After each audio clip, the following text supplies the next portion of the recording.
کہ غیر اللہ خواہ وہ ولی ہوں یا جن، بت ہوں یا دیگر مخلوقات، ان کے لیے ذبح کر کے تقرب حاصل کرنا اللہ تبارک تعالیٰ کے ساتھ شرک اور جاہل۔ بسم اللہ الرحمن الرحیم، الصلاۃ والسلام علیک یا رسول اللہ وعلی آلک وصحبک یا حبیب اللہ۔ یہ ایک کارڈ ملا ہے، اس کا نام ہے اسلامی عقائد۔ یہ اسلام کے کچھ ٹھیکیدار ہیں، انہوں نے اس کو شائع کیا ہے دارالاندلس والوں کی طرف سے، اور ان کا اب دیکھیں کتنی دیانتداری، کتنی امانت داری کے ساتھ انہوں نے کام کیا ہے۔ تو اللہ تعالیٰ دلوں کے بھید جانتا ہے۔ اس کے اندر پہلی بات یہ کہ میرے سامنے یہ قرآن مجید فرقان حمید ہے، اس میں سورۃ المائدہ کی آیت نمبر 3 کے ساتھ انہوں نے اس کارڈ کے اندر لکھا ہے، جو میں نے ابھی آپ کے سامنے پھر دوبارہ دکھلاتا ہوں۔ یہ انہوں نے یہ ہیڈنگ دیا ہوا ہے، یہ ہیڈ لائن کی ہوئی ہے جگہ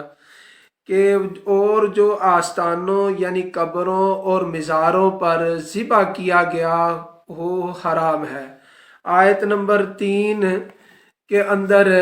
یہ پیش کر رہے ہیں، اور یہ آیت نمبر 3 یہاں پہ یہ ہے کہ ما ذبح علی النصب، کہ جو ذبح کیا گیا، نصب کا معنی بت ہے، کہ جو بتوں کے نام پر ذبح کیا گیا۔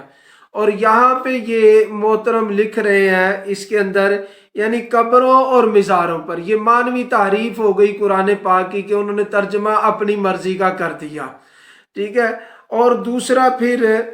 یہ کتاب ہے میرے سامنے، اس کے اندر بھی انہوں نے لکھا ہے آسمانی جنت اور درباری جہنم۔ یہ آپ دیکھ لیں، اس کے جو سے ہے یہ پیج نمبر 137 پر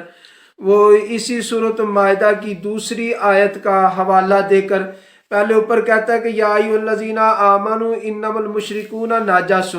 کہ ایمان والوں مشرک جو ان سے ہیں وہ نجس ہیں۔ اب مشرکین کے اندر نجسیت کون سی ہے، کہ کس نجسیت کو بیان کیا گیا؟ وہ نجسیت جو ان سی ہے وہ کفر کی ہے، یعنی انہوں نے ایمان نہیں لے کر آئے،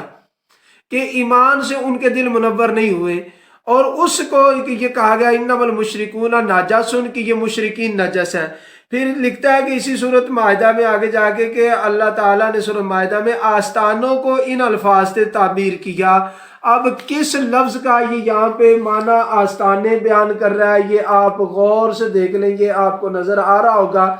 آیت نمبر 90 ہے سورۃ مائدہ کی، یہ میرے سامنے قرآن مجید بھی کھلا ہے۔ اللہ تعالیٰ فرماتا ہے یا ایھا الذین آمنوا، اے وہ لوگ جو ایمان لے کر آئے،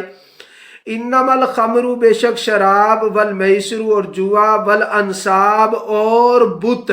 وہ پچھلی آیت میں بھی والنصب ما ذبح علی النصب، نصب کی یہاں پہ جمع انصاب آ گئی کہ بت، والازلام اور جوئے جو سے ہیں، رجس من عمل الشیطان، یہ رجس ہیں، عمل شیطان ہیں، فاجتنبوہ لعلکم تفلحون، تم بچو ان سے۔ اور یہاں پہ اس کتاب میں یہ ترجمہ کر رہا ہے اے ایمان والو، یہ شراب اور یہ جوا، یہ آستانے،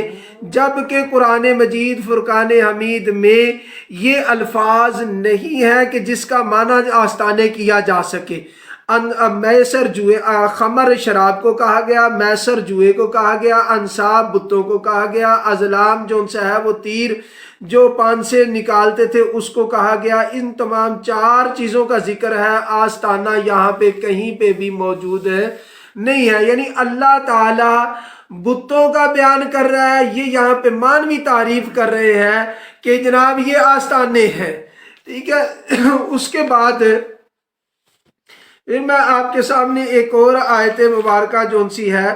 وہ سورۃ النساء کے اس نے پیش کی، اسی کارڈ کے اندر سورۃ النساء کی آیت نمبر 118 کے اندر وہ بیان کر رہا ہے کہ اللہ تعالیٰ نے جب شیطان کو اپنی بارگاہ سے دھتکار دیا، اللہ تعالیٰ نے فرمایا لعنت اللہ، اللہ کی اس کے اوپر لعنت، فقال، اور شیطان نے کہا لا تاخذ، یہاں پہ یہ ترجمہ کرتا ہے کہ غیر اللہ کے نام پر میں اپنا حصہ لوں گا۔ غیر اللہ کے نام پر، یہ دیکھیں آپ ذرا غور کے ساتھ، یہ غیر اللہ کا نام اس نے لکھا ہوا ہے۔ اب یہاں پر جو ہے شیطان کا کلام اللہ تعالیٰ، جب وہ اللہ تعالیٰ نے اس کو دھتکار دیا تو اس نے کہا وَقَالَ لَأَتَّخِذَنَّ، ضرور میں پکڑوں گا من عبادکا، تیرے بندوں سے، نصیبا مفروضا، جو حصہ میرا مقرر کیا ہوا ہے۔ اب یہاں پر غیر اللہ کا نام کا وہ لکھتا ہے کہ جی جو غیر اللہ کی طرف منسوب ہے۔ اب شیطان یہاں پہ کہہ رہا ہے جو میرا حصہ ہے میں وہ پکڑوں، یعنی کیا کہ تیرے بندوں کو گمراہ کروں گا۔ یہاں پہ غیر اللہ کا نام نہیں ہے، یہ بھی مانوی تعریف جو ان سے قرآن پاک کی ہو گئی۔ اب جو تعریف کرنے والے ہیں ان کا انجام قرآن کے اندر کیا ہے، اللہ تعالیٰ کیا فرماتا ہے وہ مقام پر۔ یہ ایک تو یہ ہے کہ سورۃ البقرہ کے اندر رب کائنات نے فرمایا کہ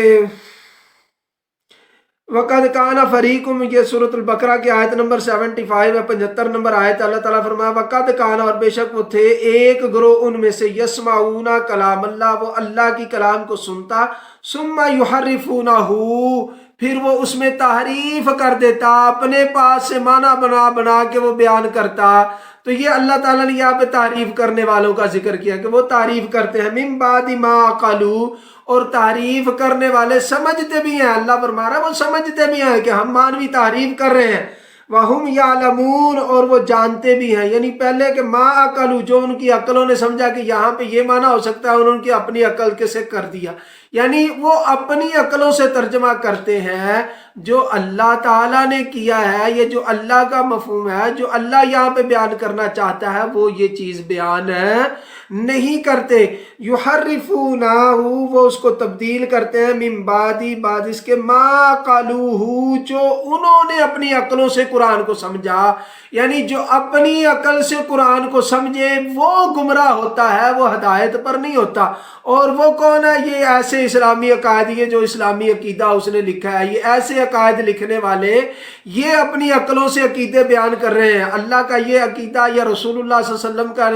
یہ مفہوم، آقا نے یہ مفہوم بیان نہیں کیا جو یہ بیان کر رہے ہیں۔ اور دوسری جگہ پر اسی چیز کو اللہ تعالیٰ فرماتا ہے کہ فَوَيْلٌ لِّلَّذِينَ، ہلاکت ہے ان لوگوں کے لیے، یکتبون الکتاب بِأَیْدِیہم، جو لکھتے ہیں کتاب کو اپنے ہاتھوں سے، یعنی کیا ہے کہ کتاب کے اندر مانوی تعریف کرتے ہیں، ثم یقولون ھذا من عند اللہ، پھر وہ کہتے ہیں یہ اللہ تعالیٰ کی طرف منسوب کر دیتے ہیں، یہ اللہ کی طرف سے ہے، جبکہ اللہ کی طرف سے وہ نہیں ہوتا۔ تو اللہ تعالیٰ فرماتا ہے فَوَيْلٌ لَّهُم مِّمَّا كَتَبَتْ، تو ہلاکت ہے ان کے لیے جنہوں نے ایسی باتیں لکھی، وَوَيْلٌ لَّهُمْ، اور ہلاکت ہے ان کے لیے مِّمَّا يَكْسِبُونَ، جنہوں نے ایسے کارڈ چھپا کر قیمتاً بیچے خریدے۔ اللہ تعالیٰ فرماتا ہے وَوَيْلٌ لَّهُم مِّمَّا يَكْسِبُونَ، جو بھی انہوں نے یہ کمائی کی ہے وہ ساری کی ساری حرام ہے، چاہے وہ انہوں نے جتنے بھی تعریف کر کے کتابیں لکھی ہیں، جو بھی کیا ہے۔ اللہ فرماتا وَوَيْلٌ لَّهُم مِّمَّا يَكْسِبُونَ، یہ میری کتاب میں تعریف کر کے جو بھی کمائیاں کر رہے ہیں ساری کی ساری حرام ہیں۔ اور ایک مقام پر قرآن میں اللہ تعالیٰ نے فرمایا کہ جو اللہ تعالیٰ کی طرف جھوٹ منسوب کرتا ہے یا افتراء باندھتا ہے اللہ تعالیٰ کی طرف، اللہ کی اس کے اوپر لعنت ہے۔ اور مسلم شریف میں رسول اللہ صلی اللہ علیہ وسلم نے فرمایا کہ جس نے قرآن میں اپنی رائے کو استعمال کیا، اپنی رائے سے اس نے ترجمہ کیا، اپنی رائے سے اس نے اس کو مفہوم کو بیان کیا، فَلْيَتَبَوَّأْ مَقْعَدَهُ مِنَ النَّارِ، آقا کریم علیہ الصلوٰۃ والسلام نے فرمایا کہ اس کا ٹھکانہ جہنم ہے۔